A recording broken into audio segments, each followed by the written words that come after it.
The monitoring station called Horizon's Edge floated at the far edge of known space, like a quiet lighthouse with no shore near it. It was not an exciting place to work. The instruments hummed all day. The coffee always went cold before anyone finished it. The crew sat in front of screens that showed nothing interesting for weeks at a time, and the only sound most nights was the low mechanical breathing of the ventilation system moving stale air from one room to another. Mira had been stationed there for 2 years. She was good at her job, and her job was mostly staying awake when the universe gave her absolutely nothing to look at. She had a habit of tapping her fingers on the edge of her console when she was bored. The rest of the crew had learned not to mention it. On the night everything changed, she was doing exactly that. The signal arrived at 0217 hours. It was so faint that Mira almost missed it entirely.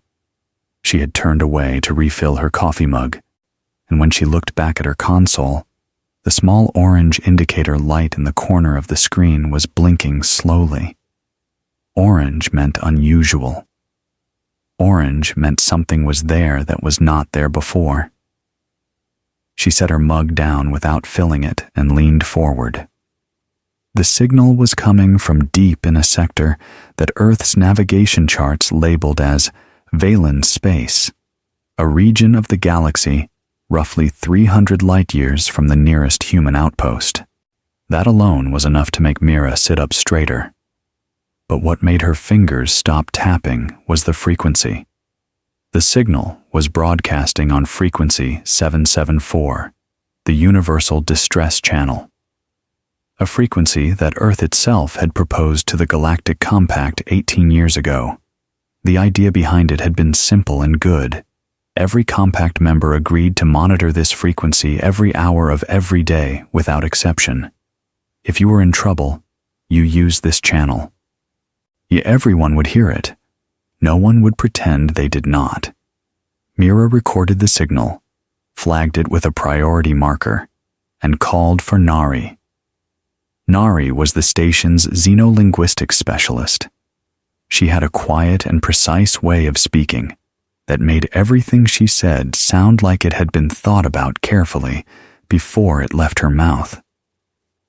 She arrived at Mira's console still pulling her hair back into place, and she listened to the signal 3 full times before she said a word. It's Violon, Nari said. Old dialect, but I can read it. What does it say? Nari looked at her translation screen for a moment. Then she read it aloud. We are the Violon. We require assistance. Please respond. That was the entire message. 9 words. No description of the problem, no details of the danger, no coordinates beyond the origin point the signal carried with it. Just a quiet, almost polite sentence sent out into the dark by someone who hoped someone was still listening on the other end. Mira stared at the screen. The signal had been traveling for 11 days before it reached them. She filed the report immediately and opened a direct channel to Earth Deep Space Command. Under the rules of the Galactic Compact, a signal received on frequency 774 required an immediate and serious response from the nearest member capable of giving aid. Words were distress signal. By the time words were distress signal. By the time the report reached Earth's command center in the early morning, it had already been matched against everything in the intelligence database. That cross-referencing was done by Bora, a junior analyst in the UEF Intelligence Division who had been in the role for less than a year. She was thorough in a way that sometimes made her senior colleagues uncomfortable because it made their own work look careless by comparison. Bora had been watching the Valen sector quietly for months. Not because anyone had told her to, but because the movement patterns of the Keth Dominion in that region had been bothering her. The Keth were a large and aggressive empire, and in 60 years they had swallowed 4 smaller civilizations whole. Not through diplomacy, not through trade, but through siege and pressure and patience. 7 months ago, Keth forces had stopped moving toward Valen space and simply settled into a tight formation around Velu Prime, the Valen homeworld. A blockade. Possibly worse. Bora had written a report about it and sent it upward. The report had not been ignored. It had been filed under monitoring, which was close enough to ignored that the difference barely mattered. Now she pulled it back out, updated every section with the new distress signal information, and placed the full document on Admiral Taeyang's desk at exactly 0300 hours. She left it there and went back to her station, not expecting anyone to read it before morning. Taeyang was already awake. He almost always was. He was a man who had spent 30 years in Earth's fleet, and he carried himself with the particular stillness of someone who had seen enough bad situations that bad news no longer surprised him. It arrived. He looked at it. He decided what to do. That was the whole process. He read Bora's report twice, slowly, looking at the maps and the signal data and the 9 translated words sitting in a box at the top of the page. He thought about the Proxima skirmishes of 2021, when Earth had sent a small and cautious convoy in response to a distress call and lost most of it because no one had taken the threat seriously enough. He thought about the second incident 4 years later, which had gone even worse for the same reason. He thought about the doctrine that came out of both disasters, written in plain language that no commander could read, and then claim they had misunderstood. When in doubt, bring everything. The Valen sector was 300 light-years away. The Keth had been sitting around a compact member's homeworld for 7 months, while the rest of the galaxy looked the other way. And now, a 9-word message had come in on the protected frequency from someone who did not even know what kind of answer they were asking for. Taeyang picked up his communications device. "Get me fleet command," he said. "All divisions." The officer on the other end paused for just a breath. "All of them, sir?" "All of them. And wake up Captain Junho and tell him to get the ironclad ready. We are going to answer a distress call." He set the device down and looked at the 9 words one more time. Somewhere in the dark, 300 light-years away, the Valen were waiting. They had no idea what was coming. On the Valen homeworld of Velu Prime, Elder Sorath had not slept properly in 7 months. He was an old being by his people's measure, with pale gray skin and slow, careful eyes that had seen a great many things in his years of leadership. He had guided his people through drought seasons, through political disagreements, through difficult negotiations with neighboring civilizations. He had always found a way through. But this was different. The Keth Dominion's fleet had arrived without warning and placed itself in orbit like a wall of iron. They made no immediate move to attack. They did not need to. And the blockade alone was enough. No supply ships could reach Velu Prime. No evacuation could be attempted. Every morning, Sorath stood at the viewport of his command chamber and watched the dark shapes of Keth warships sitting in the sky like a threat that never stopped being there. His advisors had pushed for a response. "Send a signal," they said. "Ask someone." The Galactic Compact had rules about this. Use the protected frequency. It was there for exactly this kind of situation.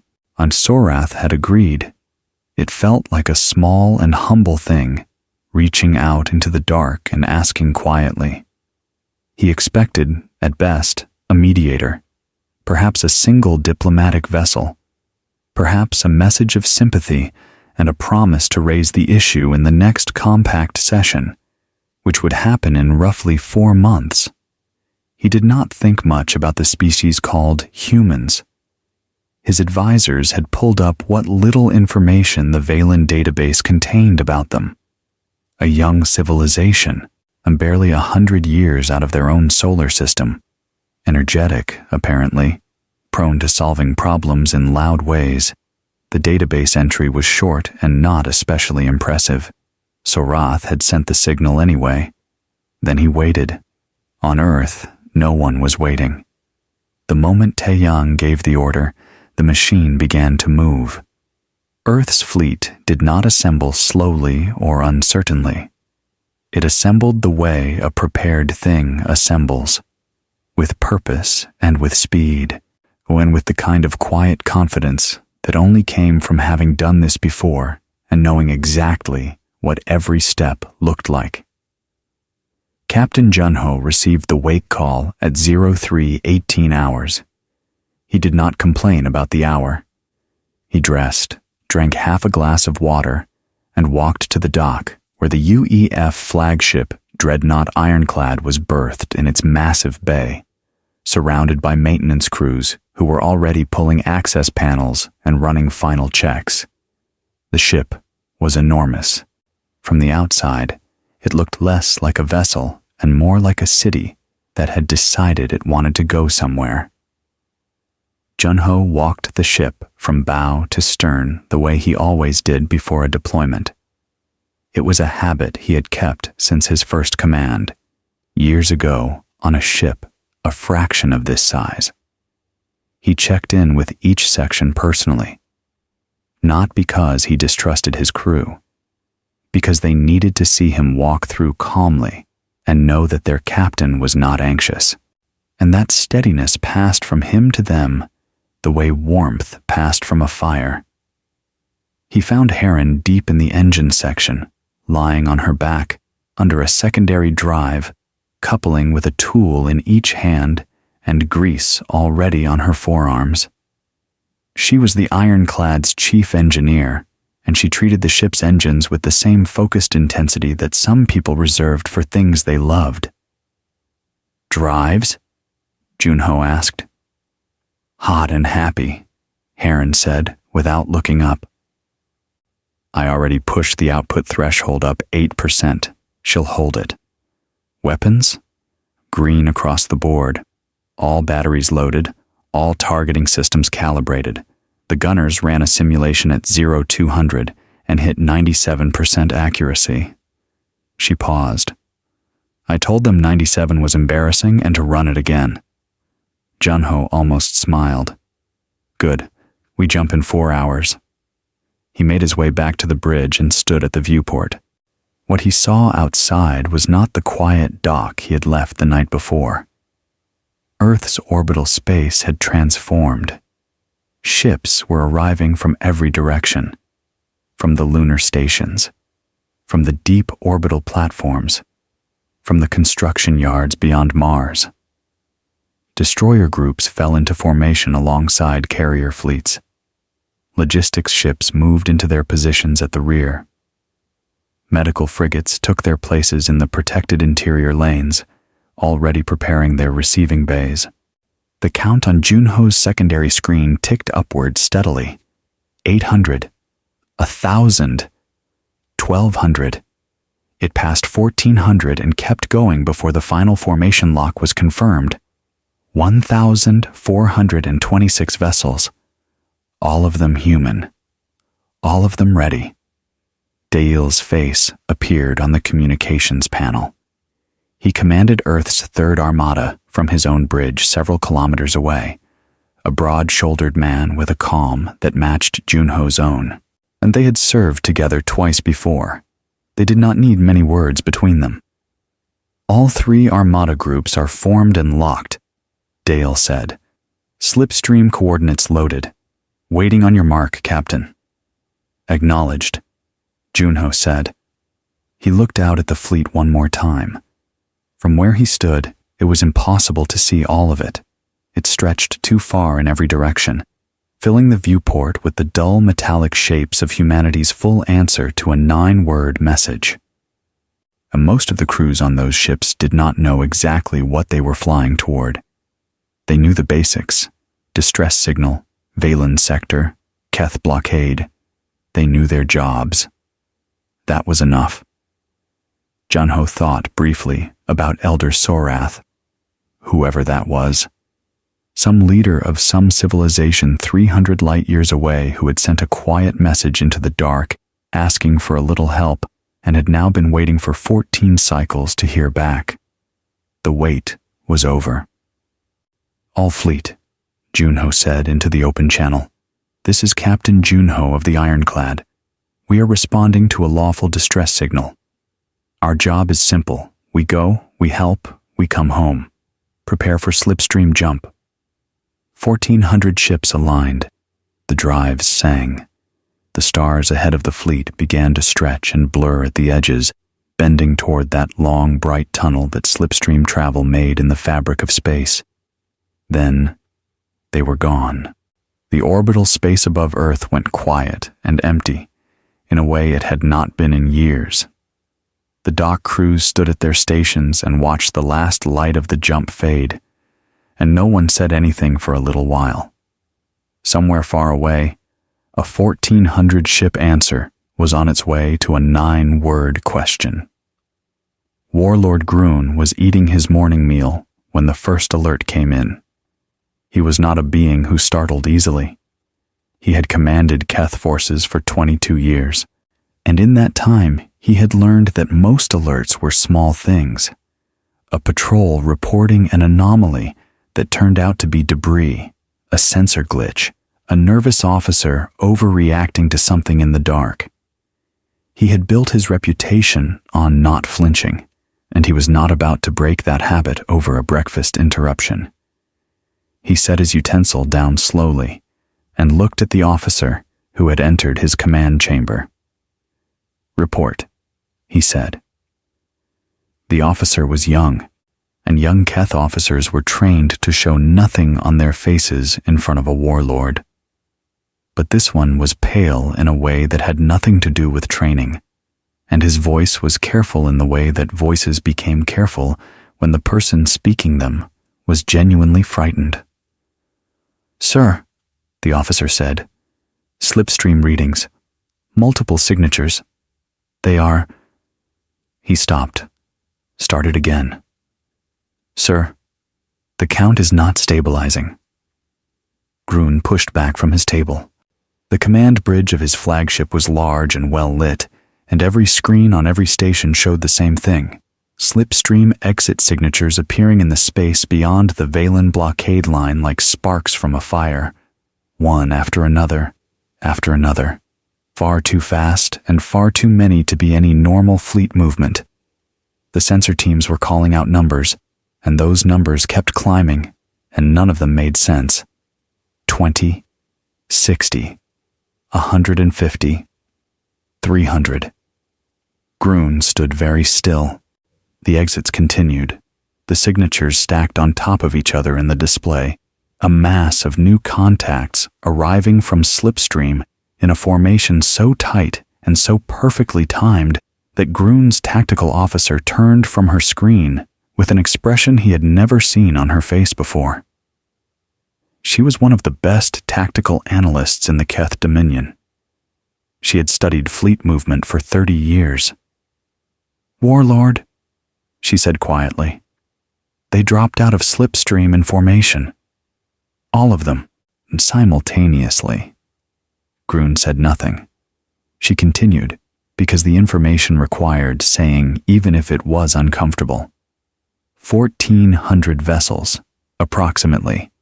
The count is still resolving, and they are— She paused, reading the data again as if she hoped it would change. "They are moving into a 3-dimensional encirclement pattern. It has been less than 4 minutes since the first exit signature. The Keth siege fleet around Velu Prime had 200 ships. It was the largest force Groon had ever commanded in a single engagement. 200 ships was enough to intimidate any regional power in this sector of the galaxy. It was enough to hold a blockade indefinitely.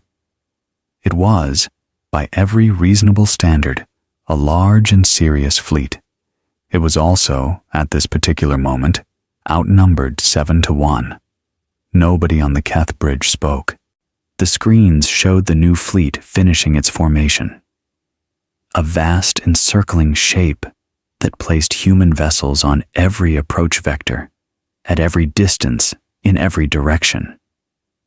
There was no gap in it. There was no angle from which the Keth could move without moving directly towards something they could not outrun. The lead vessel was the largest single ship Groon had ever seen on a sensor screen. His systems flagged it automatically with a classification marker, and the classification it chose was one that his own Dominion had invented theoretically. Class Omega, a designation that meant a ship capable of fighting an entire fleet by itself. The Keth engineers who created that classification had done so as a thought exercise. They had not believed such a thing would ever actually exist. The thought exercise was now sitting 12,000 kilometers off the Keth flagship's port bow. Then, the human ship hailed them. Groon accepted the signal. He made himself stand straight and keep his expression flat because there were 40 officers on this bridge watching him, and he was not going to give them the image of a Keth warlord looking afraid. The human voice that came through the speakers was steady. It was not angry. It was not triumphant. It had the tone of someone reading off a list of facts they considered obvious and not especially interesting. Keth Dominion vessels, this is Captain Junho of the United Earth Fleet.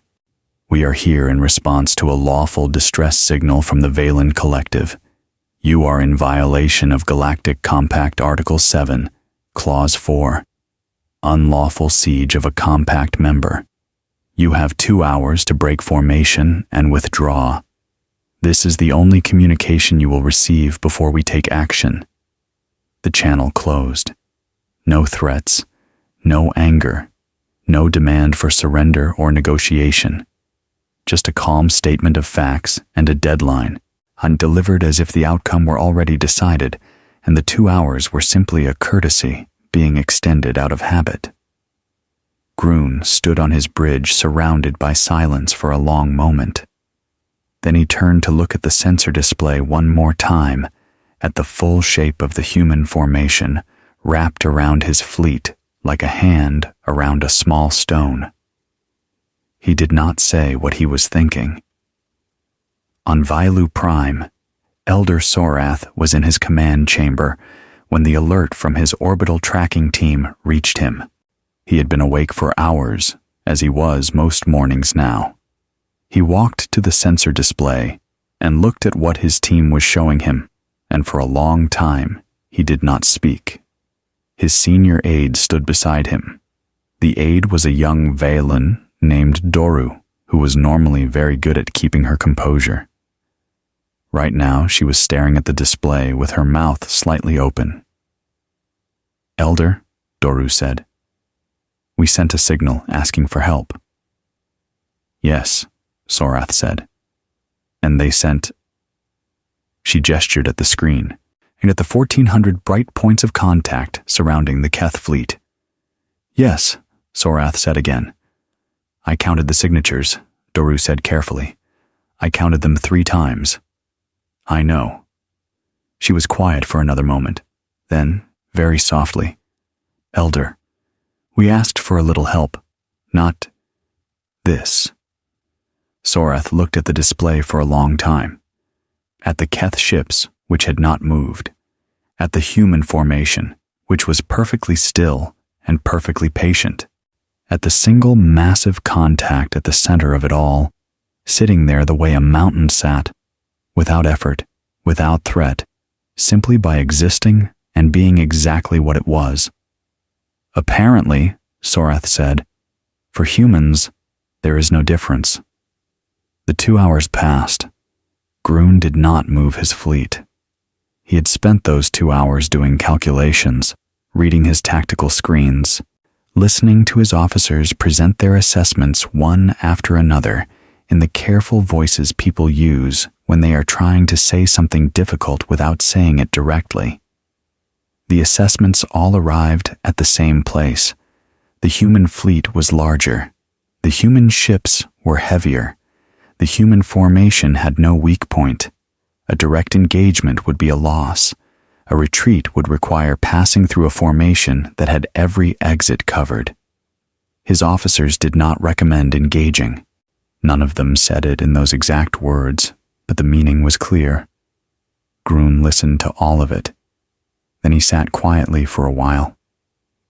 He was thinking about the Keth Dominion's history. 60 years of expansion. 4 civilizations absorbed.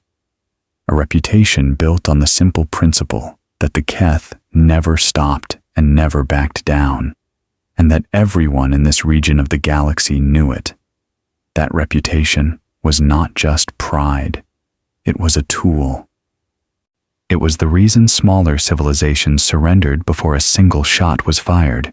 It was the reason the Keth could hold a blockade with 200 ships and not worry about anyone challenging it. If he withdrew now, that reputation was gone. Not just damaged. Gone. Every civilization currently watching this sector through long-range instruments, and he had no doubt that many were, would see the Keth Dominion fold in front of a distress response from a species barely a century out of their home system. He could not do it. So Groon made his choice. He would not attack the human fleet. That was genuinely not survivable, and he knew it. But he could demonstrate that the Keth did not respond to ultimatums.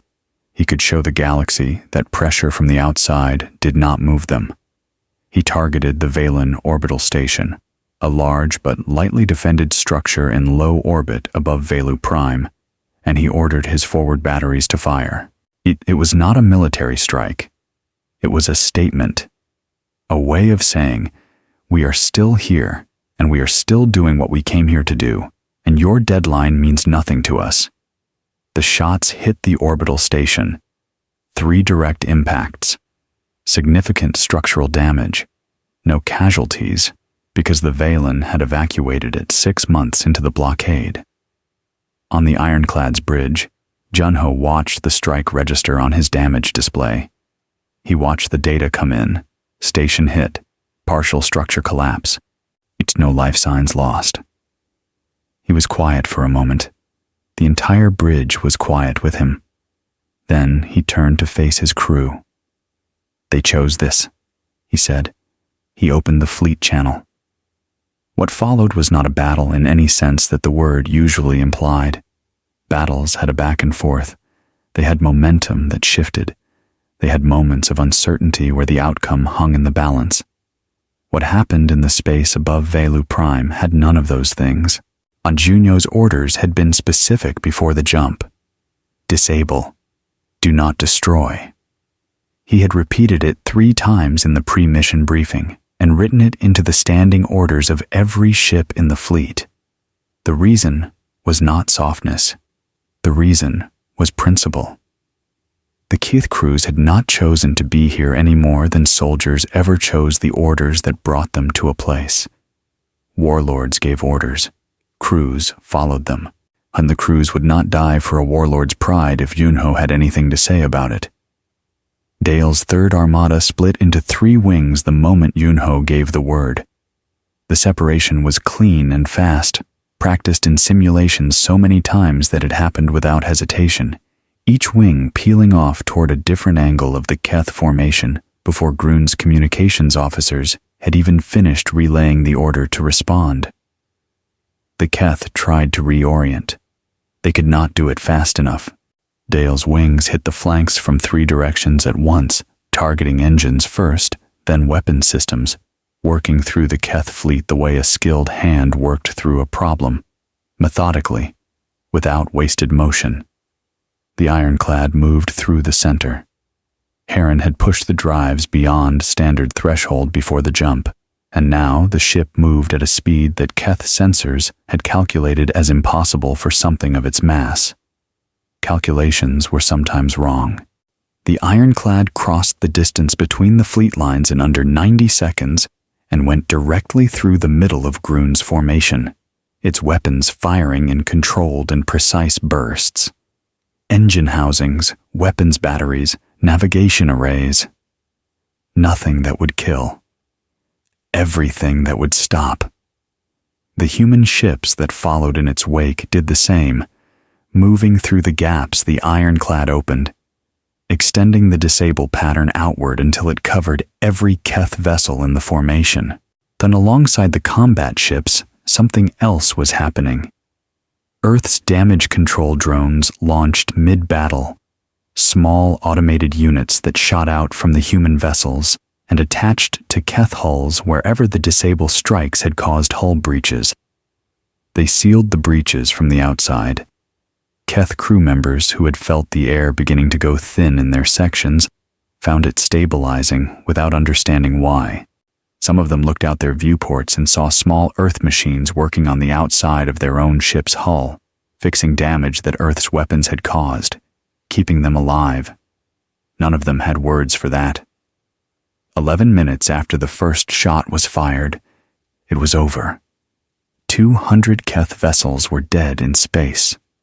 Engines cold, weapons offline, navigation dark. Every hull intact, every crew alive. They floated in the stillness above Vialu Prime, like 200 very large, very helpless objects, going nowhere and unable to do anything about it. Grun stood in his darkened bridge. The emergency lighting had come on, red and dim, and in that red light, all the screens around him were either blank or showing error codes. There was no sound except the distant groaning of metal that had been hit hard and was now cooling. His officers were at their stations. No one had anything to report because there was nothing left to report. The hail came in on the only system still working, the communications receiver. Junho's voice was exactly the same as before, steady, unhurried, not angry, not satisfied, just the same plain voice delivering the same plain facts. Warlord Grun, you still have your ships and your crews. Every hull is intact. Every life sign reads normal. That was a courtesy extended to you once. The next fleet the Keth Dominion moves toward a compact member will not receive one. Acknowledge. The bridge was completely still. Grun looked at the dark screens. He looked at the 200 red dots on the tactical display that were his fleet, none of them moving, all of them waiting in the dark. He looked at the 1,400 white dots that had done this in 11 minutes and were now sitting perfectly still, patient as stone. He pressed the response key. Acknowledged, he said. His voice came out quieter than he intended. He did not try to fix it. The Galactic Compact's Diplomatic Council met in emergency session 3 days after the siege of Velu Prime ended. It was not a small meeting. Representatives from 41 civilizations attended, most of them through long-range communication links because they were too far away to travel there in person. But they came. Every one of them made sure to be present, because the footage from above Velu Prime had been traveling through the Galactic Communication Network at the speed of light since the moment it was recorded, and by now every species with a sensor array had seen it. They had watched a fleet of 1,400 human ships drop out of slipstream in perfect formation. They had watched that fleet wrap around 200 Keth warships without a single moment of hesitation or confusion. They had watched the whole thing end in 11 minutes, and now they were sitting in a council session, trying to decide what to do with what they had just learned about a species they had mostly not taken seriously until approximately 72 hours ago. Ambassador Wanbin arrived at the council chamber alone. He was not a large or imposing man. He carried a single data slate and wore a plain formal uniform without decoration. He sat down at the Earth representative's seat and placed his data slate on the table in front of him and waited quietly while the session was called to order. The council's presiding elder, a long-lived being from a civilization that had been part of the compact for 300 years, addressed him carefully. Ambassador Wanbin, we have called this session primarily to discuss the events at Velu Prime, specifically. The elder paused, choosing his words. The scale of Earth's response to what was, as far as any record shows, a routine request for assistance. Wanbin looked up from his data slate. Several of the other representatives leaned in slightly. They wanted to know how Earth would explain itself. Whether there would be an apology for the level of force. Whether the humans would offer some kind of diplomatic softening of what had happened. Some reassurance that they had not meant to alarm anyone, that the fleet was an overreaction, and that things would be more measured in the future. Wanbin said, because someone asked. He let the two words sit in the room for a moment, the way a patient person lets a point land before explaining it. Then he continued in the same quiet, even tone. He said that Earth had proposed the Universal Distress Channel 18 years ago, because Earth believed that a distress signal was a serious thing, not a suggestion, not an opening for discussion. A signal sent on that frequency meant someone was in trouble and needed help, and the only correct response to that was to go and help them. Not with a committee, not with a letter expressing concern. With everything available, because everything available was what the word help actually meant. And he reminded the council that Earth had written that belief into the compact agreement at the time. That any member receiving a signal on the protected frequency was obligated to respond with full available capability. The council had agreed to it. Many of them had voted in favor of it. The language was still in the compact document, page 44, paragraph 3. He tapped his data slate and sent every representative a copy of the relevant paragraph. We responded as the agreement requires, Wanbin said. We responded as we said we would respond when we proposed the agreement. We do not believe that doing exactly what we said we would do requires an explanation. But we are happy to give one if the council feels it is necessary. Another silence. A different kind this time. One representative, from a mid-sized civilization that had watched 4 of its neighbors absorbed by the Keth Dominion over the past 60 years and had never sent a single ship, asked quietly whether Earth intended to maintain a presence in the region to deter future aggression. Wanbin said Earth's fleet was already on its way home.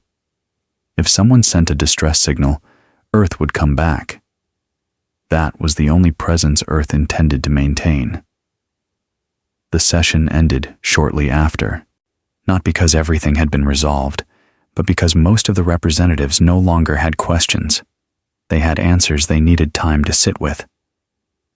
On the ironclad, the fleet was already folding back into slipstream corridors, ship by ship, beginning the long journey home.